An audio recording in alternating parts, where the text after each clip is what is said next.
Hi hello, ഇതാണ് തായ് red ചാമ്പ. ഇത് നല്ല മധുരമുള്ളൊരു വെറൈറ്റിയാണ്. അത് തന്നെ ചെറിയ മരത്തിൽ തന്നെ നല്ല കൊല കുത്തി കായ്ക്കുന്നൊരു വെറൈറ്റിയാണ്.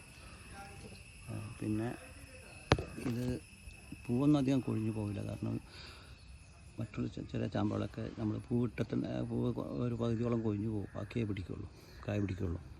പക്ഷേ ഇത് അധികമൊന്നും കൊഴിഞ്ഞു പോകുന്നില്ല, നന്നായിട്ട് കിട്ടുന്നുണ്ട്. പിന്നെ ചെറിയ ചട്ടിയിൽ തന്നെ നല്ല ഉഷാറായിട്ട് വളരും. ഇതിപ്പോൾ ഒരു വർഷം പോലും ആയിട്ടില്ല ഈ ചാമ്പ. ഇത് കണ്ടോ, ചെറിയ ചട്ടിയിലാണ് ഇരിക്കുന്നത്.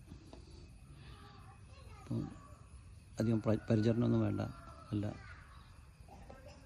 സ്വാഭാവികമായിട്ട് ചാണകപ്പൊടി മറ്റേ സാധാരണ നമ്മൾ നോർമൽ വളങ്ങൾ ഇട്ട് കൊടുത്താലും മതി. വേറൊന്നും പ്രത്യേകിച്ച് ഒന്നും ചെയ്യേണ്ട ആവശ്യമില്ല.